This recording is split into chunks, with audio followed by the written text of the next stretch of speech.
दोस्तों, ये second video है मेरा। ये नरेशन लिखा हुआ है। नरेशन के बारे में पीछे पढ़ चुके हैं कि नरेशन जो होता है मुख्यतः दो प्रकार का होता है। हमेशा डायरेक्ट से इनडायरेक्ट बनाया जाता है। अब इसमें लिखा हुआ है कि नरेशन का पहला भाग है डायरेक्ट स्पीच। डायरेक्ट स्पीच में होता क्या है कि जब किसी स्पीकर के मूल कथन को हम ज्यों का त्यों या हूबहू उसी के शब्दों में व्यक्त करते हैं, तब उस कथन को डायरेक्ट स्पीच कहा जाता है।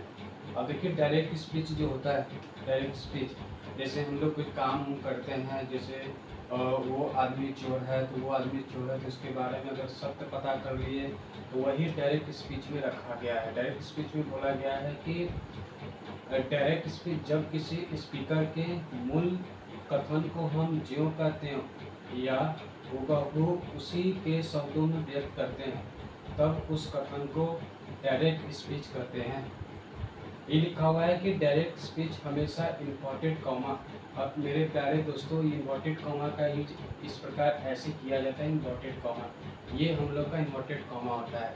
यही नरेशन का एक मुख्य भाग होता है, जो कि दो नरेशन के बीच एक होता है।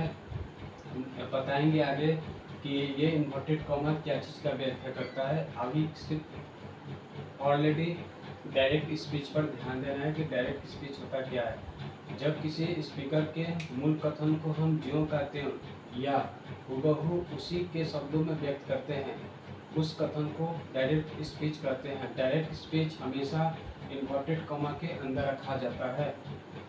जैसे यहाँ पर क्वेश्चन लिखा हुआ है, ये नरेशन का क्वेश्चन है। हम आगे भी पहले आपको बताएंगे कि ये सेड टू क्यों आया।